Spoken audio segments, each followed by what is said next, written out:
ನಮಸ್ಕಾರ ಎಲ್ರಿಗೂ. ನೀವು ನೋಡ್ತಾ ಇರೋದು ಒನ್ ಇಂಡಿಯಾ ಕನ್ನಡ. ನಾನು ಪ್ರತಿಮಾ. ತಮಿಳುನಾಡು ವಿಧಾನಸಭಾ ಚುನಾವಣೆಗೆ ಇನ್ನೇನು ಕೆಲವೇ ದಿನ ಬಾಕಿ ಉಳ್ಕೊಂಡಿದೆ. ಸೊ ಈ ಬಾರಿಯ ಎಲೆಕ್ಷನ್ ಅನ್ನ ಗೆದ್ದೇ ಗೆಲ್ಲಬೇಕು ಅನ್ನೋ ಗುರಿ ಇಟ್ಕೊಂಡು ಬಿಜೆಪಿ ನಾಯಕರು ಈಗಾಗಲೇ ತುಂಬಾ ಪ್ರಯತ್ನಗಳನ್ನ ಯಾವ ರೀತಿ ಮಾಡ್ತಿದ್ದಾರೆ ನಾವು ನೋಡ್ತಾ ಇದ್ದೀವಿ. ಈ ಪೈಕಿ ಘಟಾನುಘಟಿ ನಾಯಕರೇ ತಮಿಳುನಾಡು ರಾಜ್ಯದಲ್ಲಿ ಭರ್ಜರಿ ಚುನಾವಣಾ ಪ್ರಚಾರ ನಡೆಸಿ ಮತಬೇಟೆಯನ್ನು ಶುರು ಮಾಡುವುದಕ್ಕೆ ರೆಡಿಯಾಗಿದ್ದಾರೆ. ಅದರಲ್ಲೂ ದಕ್ಷಿಣ ಭಾರತದ ಶಕ್ತಿಶಾಲಿ ರಾಜ್ಯದಲ್ಲಿ ಅಧಿಕಾರವನ್ನ ಹಿಡ್ಕೊಳ್ಳೇಬೇಕು ಅನ್ನೋದು ಬಿಜೆಪಿ ನಾಯಕರ ಶಪಥ. ಹೀಗಿದ್ದಾಗ ಪ್ರಬಲವಾಗಿರೋ ನಾಯಕನ ನೇತೃತ್ವದಲ್ಲಿ ಚುನಾವಣೆ ಫೇಸ್ ಮಾಡಬೇಕು ಅಂತ ಎಲ್ಲಾ ರೀತಿಯ ತಯಾರಿ ಕೂಡ ನಡೆದಿತ್ತು. ಆದರೆ ಈಗ ಕೊನೆ ಹಂತದಲ್ಲಿ ಅಣ್ಣಾಮಲೈ ಫುಲ್ ರೆಬೆಲ್ ಆಗ್ಬಿಟ್ಟಿದ್ದಾರೆ. ಅಣ್ಣಾಮಲೈ IPS ಅಧಿಕಾರಿಯಾಗಿ ಕರ್ನಾಟಕದಲ್ಲಿ ಸಿಂಗಂ ಅನ್ನೋ ಬಿರುದು ಕೂಡ ಪಡೆದುಕೊಂಡು ದೊಡ್ಡ ಹೆಸರು ಮಾಡಿದ್ರು. ನಂತರ ದಿಢೀರ್ ರಾಜಕೀಯಕ್ಕೆ ಹೊರಟ ಮೇಲೆ ಅಣ್ಣಾಮಲೈ ಅವರು ಬಿಜೆಪಿ ಪಕ್ಷ ಸೇರ್ಕೊಂಡು ತಮಿಳುನಾಡಿನಲ್ಲಿ ರಾಜ್ಯದಲ್ಲಿ ಪಕ್ಷದ ಉನ್ನತ ಹುದ್ದೆಗಳನ್ನು ಕೂಡ ಅಲಂಕರಿಸಿ ಸದ್ದು ಮಾಡಿದ್ರು. ತಮಿಳುನಾಡು ಬಿಜೆಪಿ ಘಟಕದಲ್ಲಿ ಅಣ್ಣಾಮಲೈ ಅವರಷ್ಟು ಪ್ರಭಾವಶಾಲಿ ನಾಯಕ ಇನ್ನೊಬ್ಬರು ಇಲ್ಲ ಅನ್ನುವಷ್ಟರ ಮಟ್ಟಿಗೆ ಅವರ ಹವಾ ಇತ್ತು. ಆದರೆ ಇತ್ತೀಚಿನ ದಿನಗಳಲ್ಲಿ ಬಿಜೆಪಿ ಹೈಕಮಾಂಡ್ ನಾಯಕರ ನಿರ್ಧಾರಗಳು ಹಾಗೆ ತಮಿಳುನಾಡು ಬಿಜೆಪಿ ಘಟಕದಲ್ಲಿರೋ ತಿಕ್ಕಾಟಗಳು ಅಣ್ಣಾಮಲೈ ಅವರ ಹಾದಿಯನ್ನೇ ಚೇಂಜ್ ಮಾಡಿರೋ ರೀತಿಯಲ್ಲಿ ಕಾಣಿಸ್ತಾ ಇದೆ. ಅಣ್ಣಾಮಲೈ ಬಿಜೆಪಿ ಪಕ್ಷಕ್ಕೆ ರಾಜೀನಾಮೆಯನ್ನ ಕೊಟ್ಟಿದ್ದು ತಮಿಳುನಾಡು ಬಿಜೆಪಿಯಲ್ಲಿ ಭಾರಿ ಹಲ್ಚಲ್ ಎಬ್ಬಿಸ್ತಾ ಇದೆ. ಚುನಾವಣಾ ಹೊಸ್ತಿಲಲ್ಲಿ ಈ ದಿಢೀರ್ ಬೆಳವಣಿಗೆ ಒಂದ್ ರೀತಿ ಆಶ್ಚರ್ಯಕ್ಕೆ ಕಾರಣವಾಗಿದ್ದಷ್ಟೇ ಅಲ್ಲದೆ ಮುಂದೆ ಏನಾಗಬಹುದು ಅನ್ನೋ ಕುತೂಹಲಕ್ಕೂ ಕೂಡ ಎಡೆ ಮಾಡಿಕೊಟ್ಟಿದೆ. ತಮಿಳುನಾಡು ಭಾರತೀಯ ಜನತಾ ಪಕ್ಷದ ಮಾಜಿ ಅಧ್ಯಕ್ಷ ಕೆ ಅಣ್ಣಾಮಲೈ ಅವರು ತಮ್ಮ ತಂದೆಯ ಅನಾರೋಗ್ಯದ ಕಾರಣ ಕೊಟ್ಟು 6 ವಿಧಾನಸಭಾ ಕ್ಷೇತ್ರಗಳ ಪಕ್ಷದ ಉಸ್ತುವಾರಿ ಹುದ್ದೆಯಿಂದ ಕೆಳಗಿಳಿದಿದ್ದಾರೆ ಅಂತ ಹೇಳ್ಕೊಂಡಿದ್ದಾರೆ.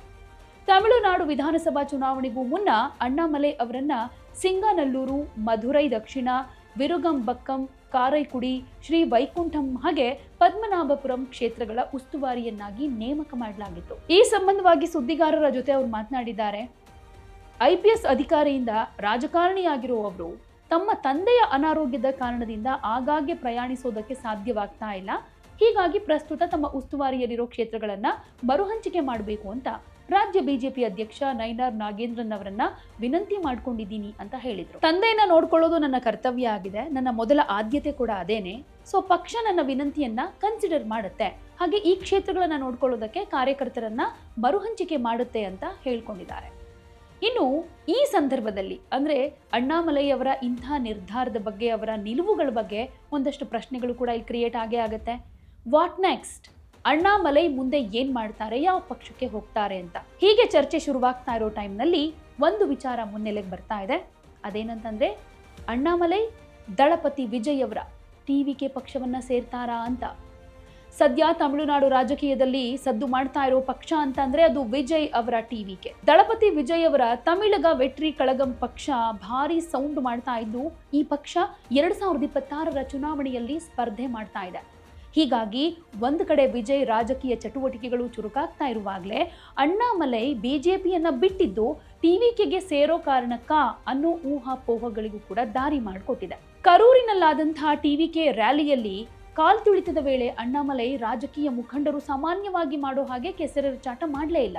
ಬದಲಿಗೆ ಘಟನೆಯ ಗಂಭೀರತೆಯನ್ನ ಅರ್ಥ ಮಾಡಿಕೊಂಡು ರಿಯಾಕ್ಟ್ ಮಾಡಿದ್ರು. ಈ ಸಂದರ್ಭದಲ್ಲಿ ಅಣ್ಣಾಮಲೈ ಅವರು ಘಟನೆ ಬಗ್ಗೆ ಮಾತನಾಡಿದ್ರು. ವಿಜಯ್ ಬೆಂಬಲಿಗರ ಮಧ್ಯೆ ಅದು ವೈರಲ್ ಆಗಿತ್ತು. ಅಂದ್ರೆ ಅಣ್ಣಾಮಲೈ ಅವರು ನಟ ವಿಜಯ್ ಅವರನ್ನ ಸಪೋರ್ಟ್ ಮಾಡಿ ಮಾತನಾಡಿದ್ರು.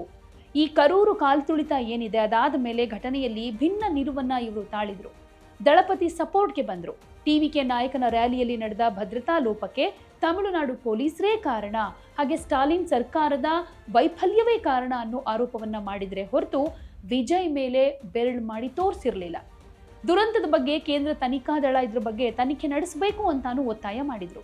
ಘಟನೆ ಸಂಭವಿಸಿದಾಗ ರ್ಯಾಲಿಯನ್ನ ಉದ್ದೇಶಿಸಿ ಮಾತನಾಡ್ತಾ ಇದ್ದ ವಿಜಯ್ ಅವರನ್ನ ನೇರವಾಗಿ ಆರೋಪ ಮಾಡಲಿಲ್ಲ ಅನ್ನೋದು ಇಲ್ಲಿ ಸ್ಪಷ್ಟವಾಗಿ ಕಾಣಿಸ್ತು. ಇನ್ನು ಒಂದಷ್ಟು ಎಚ್ಚರಿಕೆಗಳ ಹೊರತಾಗಿನೂ ರಾಜ್ಯ ಪೊಲೀಸರು ಜನಸಂದಣಿಯನ್ನ ಕಂಟ್ರೋಲ್ ಮಾಡೋದಕ್ಕೆ ಫೇಲ್ಯೂರ್ ಆದ್ರು ಅಂತಾನು ಅಣ್ಣಾಮಲೈ ಹೇಳಿದ್ರು. 500 ಪೊಲೀಸರನ್ನ ನಿಯೋಜಿಸಲಾಗಿದೆ ಅಂತ DGP ಹೇಳ್ಕೊಂಡ್ರು. ಆದ್ರೆ ಬೀದಿಯಲ್ಲಿ 100ಕ್ಕಿಂತ ಕಡಿಮೆ ಜನ ಇದ್ರು. ಆಂಬ್ಯುಲೆನ್ಸ್ಗಳು ಕೂಡ ಎಂಟ್ರಿ ಆಗೋದಕ್ಕಾಗದ ಕಿರಿದಾದ ಲೇನ್ನಲ್ಲಿ ರ್ಯಾಲಿಗೆ ಅನುಮತಿಯನ್ನ ಕೊಟ್ಟಿದ್ರು. ಅಂತಹ ಅನುಮೋದನೆಗಳನ್ನ ನೀಡೋದಕ್ಕೂ ಮುಂಚೆ ಪೊಲೀಸರು 100 ಸಲ ಯೋಚನೆ ಮಾಡಬೇಕು ಅಂತಾನು ಹೇಳ್ಕೊಂಡಿದ್ರು. ಸೊ ಜವಾಬ್ದಾರಿಯನ್ನ ಮರೆತ ಅಧಿಕಾರಿಗಳನ್ನ ಅಮಾನತು ಮಾಡಬೇಕು, ಸಿಬಿಐ ತನಿಖೆ ಮಾತ್ರ ಸತ್ಯವನ್ನ ಹೊರಗೆ ತರೋದಕ್ಕೆ ಸಾಧ್ಯ ಅನ್ನೋ ಮಾತನ್ನ ಹೇಳಿದ್ರು. ರಾಜ್ಯದಲ್ಲಿ ಜನಸಂದಣಿಯ ಅಸಮರ್ಪಕ ನಿರ್ವಹಣೆ ಪದೇ ಪದೇ ಎದುರಾಗುವ ಸಮಸ್ಯೆಯಾಗಿದೆ ಅಂತಾನು ಹೇಳ್ಕೊಂಡಿದ್ರು. ಹಾಗೇನೆ ಆಡಳಿತಾರೂಢ ಡಿಎಂಕೆ ಸರ್ಕಾರದ ನಿರ್ಲಕ್ಷ್ಯವೇ ಇದಕ್ಕೆ ಕಾರಣ ಅಂತಾನು ಆರೋಪ ಮಾಡಿದ್ರು. ಆ ಸಂದರ್ಭದಲ್ಲಿ ಅಣ್ಣಾಮಲೈ ವಿಜಯ್ ಅವರ ಪರವಾಗಿ ಮಾತನಾಡಿದ್ರು. ವಿಜಯ್ ರಾಜಕೀಯ ಚಟುವಟಿಕೆಗಳು ಚುರುಕಾಗಿ ಗರಿಗೆದರಿರೋದು, ಈಗ ಅಣ್ಣಾಮಲೈ ಬಿಜೆಪಿಯನ್ನ ಬಿಡೋ ನಿರ್ಧಾರ ಮಾಡಿರೋದನ್ನ ನೋಡ್ತಾ ಇದ್ರೆ ಮುಂದಿನ ದಿನಗಳಲ್ಲಿ ಟಿವಿಕೆಯನ್ನ ಸೇರಬಹುದಾ ಅನ್ನೋ ಸಂದೇಹಕ್ಕೆ ದಾರಿ ಮಾಡಿಕೊಟ್ಟಂತಿದೆ. ಆದರೆ ಒಂದಷ್ಟು ಸಾಧ್ಯತೆಗಳನ್ನು ಕೂಡ ಯೋಚನೆ ಮಾಡಬೇಕಾಗತ್ತೆ. ಒಂದಷ್ಟು ಲೆಕ್ಕಾಚಾರ ಅಂತ ಬಂದಾಗ ನಿಜಕ್ಕೂ ಟಿವಿಕೆಗೆ ಸೇರ್ಕೊಳ್ತಾರಾ ಅಂತ ಒಂದಷ್ಟು ಆಲೋಚನೆ ಎದುರಾದಾಗ, ತಮಿಳುನಾಡಿನಲ್ಲಿ ಇಬ್ಬರು ಯುವಕರು ಸ್ವಚ್ಛ ಇಮೇಜ್ ಇಟ್ಕೊಂಡಿರೋರು, ಅಣ್ಣಾಮಲೈ ಒಂದು ರೀತಿಯಾಗಿ ಬುದ್ಧಿವಂತಿಕೆ ಇದ್ರೆ ನೇರವಾದಂಥ ನಾಯಕ ಅಂತ ಹೇಳ್ಬೋದು, ಅಂದರೆ ಸ್ಟ್ರೈಟ್ ಫಾರ್ವರ್ಡ್ ರೀತಿಯಲ್ಲಿ ಯಾವಾಗಲೂ ಕಾಣಿಸ್ಕೊಳ್ಳೋದು. ಇನ್ನು ವಿಜಯ್ ಜನಪ್ರಿಯ ನಟ, ಜನಪರ ಭಾವನೆಗಳ ಸಂಕೇತವಾಗಿ ಕಾಣಿಸ್ಕೊಳ್ತಾ ಇದ್ದಾರೆ. ಈ ಇಬ್ಬರ ನಡುವೆ ಆಲೋಚನೆ ಅಥವಾ ನಿಲುವುಗಳಲ್ಲಿ ಒಂದೇ ರೀತಿಯಾದಂಥ ನಿರ್ಧಾರಗಳನ್ನು ಎಕ್ಸ್ಪೆಕ್ಟ್ ಮಾಡಬಹುದು. ಆದರೆ ಅದರಿಂದಾನೇ ಸಪೋರ್ಟ್ ಅನ್ನೋ ರೀತಿ ಅಂತ ಅಲ್ಲ. ತಮಿಳುನಾಡಿನಲ್ಲಿ ಈಗ ಇಬ್ಬರು ಯುವಕರು ಸೇರಿ ಒಟ್ಟಿಗೆ ಬಂದ್ಬಿಟ್ರೆ ನಿಜವಾದ ಬದಲಾವಣೆ ಆಗಬಹುದು ಅಂತ ಜನ ಕೂಡ ಆಸೆ ಪಡ್ತಾ ಇದ್ದಾರೆ. ಜನಪ್ರಿಯತೆ ಮತ್ತೆ ನೈತಿಕತೆ ಎರಡೂ ಒಂದೇ ವೇದಿಕೆಯಲ್ಲಿ ಸೇರ್ಕೊಂಡ್ರೆ ಅದು ದೊಡ್ಡ ರಾಜಕೀಯ ಶಕ್ತಿ ಕೂಡ ಆಗಬಹುದು. ಆದರೆ ರಾಜಕೀಯದಲ್ಲಿ ಎಲ್ಲವೂ ಕಾಲ ಮತ್ತು ಲೆಕ್ಕಾಚಾರಕ್ಕೆ ಡಿಪೆಂಡ್ ಆಗಿರುತ್ತೆ. ಭವಿಷ್ಯದ ಸಾಧ್ಯತೆ ಬಗ್ಗೆ ಹೇಳೋದಾದ್ರೆ, ಇಬ್ಬರು ತಮ್ಮದೇ ದಾರಿಯಲ್ಲಿ ಶುರು ಮಾಡಿದ್ರು ಮುಂದಿನ ದಿನಗಳಲ್ಲಿ ಒಂದೇ ಉದ್ದೇಶಕ್ಕಾಗಿ, ಫಾರ್ ಎಕ್ಸಾಂಪಲ್ ಭ್ರಷ್ಟಾಚಾರ ವಿರೋಧ ಅಥವಾ ಯುವ ಶಕ್ತಿಯನ್ನ ಕೈಜೋಡಿಸೋ ಸಾಧ್ಯತೆಯಂತೂ ಸಂಪೂರ್ಣವಾಗಿ ತಳ್ಳಿ ಹಾಕೋ ಹಾಗಿಲ್ಲ. ಆದರೆ ಪ್ರಸ್ತುತ ಅವರು ಪ್ರತ್ಯೇಕ ಹಾದಿಯಲ್ಲಿ ಇರೋದಂತೂ ಸ್ಪಷ್ಟ. ಈ ಕ್ಷಣಕ್ಕೆ ವಿಜಯ್ ಅಣ್ಣಾಮಲೈ ಮೈತ್ರಿ ಕಲ್ಪನೆ ಒಂದು ಮಟ್ಟಕ್ಕೆ ಮಾತ್ರ ಸುದ್ದಿ ಆಗ್ತಾ ಇದೆ. ಆದರೆ ಜನ ಇವರಿಬ್ಬರಂತಹ ನಾಯಕರಿಂದ ಬದಲಾವಣೆಯ ನಿರೀಕ್ಷೆಯನ್ನು ಇಟ್ಕೊಂಡಿದ್ದಾರೆ. ಭವಿಷ್ಯದಲ್ಲಿ ರಾಜಕೀಯ ಸಮೀಕರಣ ಬದಲಾಗಬಹುದು ಅಂತಾನು ಹೇಳಲಾಗ್ತಾ ಇದೆ. ಇಬ್ಬರೂ ಒಟ್ಟಿಗೆ ಬಂದ್ರೆ ಅದು ತಮಿಳುನಾಡು ರಾಜಕೀಯ ನಕ್ಷೆಯನ್ನ ಕಂಪ್ಲೀಟ್ ಆಗಿ ಚೇಂಜ್ ಮಾಡಬಹುದು. ಒಟ್ಟಿನಲ್ಲಿ ಇವರಿಬ್ಬರ ನಾಯಕತ್ವದ ಬಗ್ಗೆ, ಜೊತೆಗೆ ಒಟ್ಟಾಗಿ ಸೇರಿದ್ರೆ ಒಂದೊಳ್ಳೆ ಬೆಳವಣಿಗೆ ಬದಲಾವಣೆ ಆಗಬಹುದು ಅನ್ನೋದು ತಮಿಳುನಾಡಿನ ಕೆಲವು ಜನರ ನಿರೀಕ್ಷೆ ಆಗಿದೆ ಕೂಡ. ಆದರೆ ಇಂಥ ಸಂದರ್ಭದಲ್ಲಿ ಸಿಕ್ಕಾಪಟ್ಟೆ ಟೆನ್ಷನ್ ಆಗಿರೋದು ಬಿಜೆಪಿ ನಾಯಕರಿಗೆ. ಡಿಎಂಕೆ ಸೇರಿ ಬಿಜೆಪಿ ವಿರೋಧಿ ಪಕ್ಷಗಳಿಗೆ ಇದು ಪ್ಲಸ್ ಪಾಯಿಂಟ್ ಆಗೋ ಚಾನ್ಸಸ್ ಕೂಡ ಇರಬಹುದು. ಆದಷ್ಟು ಬೇಗ ಡ್ಯಾಮೇಜ್ ಕಂಟ್ರೋಲ್ ಮಾಡೋದಕ್ಕೆ ಬಿಜೆಪಿ ನಾಯಕರು ಪ್ಲಾನ್ ಮಾಡೋ ನಿರೀಕ್ಷೆ ಅಂತೂ ಇದ್ದೇ ಇದೆ. ಇನ್ನು ಅಣ್ಣಾಮಲೈ ಅವರು ಬಿಜೆಪಿ ಬಿಡೋದೇ ಆದರೆ ಅದು ಕೇವಲ ಅಸಮಾಧಾನದ ಕಾರಣಕ್ಕಲ್ಲ, ಒಂದು ಹೊಸ ರಾಜಕೀಯ ಪ್ರಯಾಣದ ಆರಂಭ ಕೂಡ ಆಗಿರಬಹುದು. ಅವರ ನಿಷ್ಠೆ, ಪ್ರಾಮಾಣಿಕತೆ ಹಾಗೆ ಧೈರ್ಯದಿಂದ ಅವರು ಯಾವ ಪಕ್ಷದಲ್ಲಿದ್ರೂ ಜನರ ಮೆಚ್ಚುಗೆಯನ್ನು ಪಡಿತಾರೆ ಅನ್ನೋದು ಕನ್ಫರ್ಮ್. ಕೊನೆಯದಾಗಿ ಹೇಳಬೇಕಂದ್ರೆ, ರಾಜಕೀಯದಲ್ಲಿ ಬದಲಾವಣೆಗಳಾಗೋದು ಸಾಮಾನ್ಯ. ಆದರೆ ಅಣ್ಣಾಮಲೈ ಅವರಂತಹ ನಾಯಕರು ಯಾವ ದಾರಿಗೆ ಹೋದ್ರೂ ಅವರ ಪಾತ್ರ ತಮಿಳುನಾಡಿನ ರಾಜಕೀಯದಲ್ಲಿ ಮುಂದಿನ ವರ್ಷಗಳಲ್ಲಿ ಮಹತ್ತರವಾಗಿರುತ್ತೆ ಅಂತಾನೆ ಹೇಳಬಹುದು. ನಿಮಗೆ ಹೇಗೆ ಅನ್ಸುತ್ತೆ?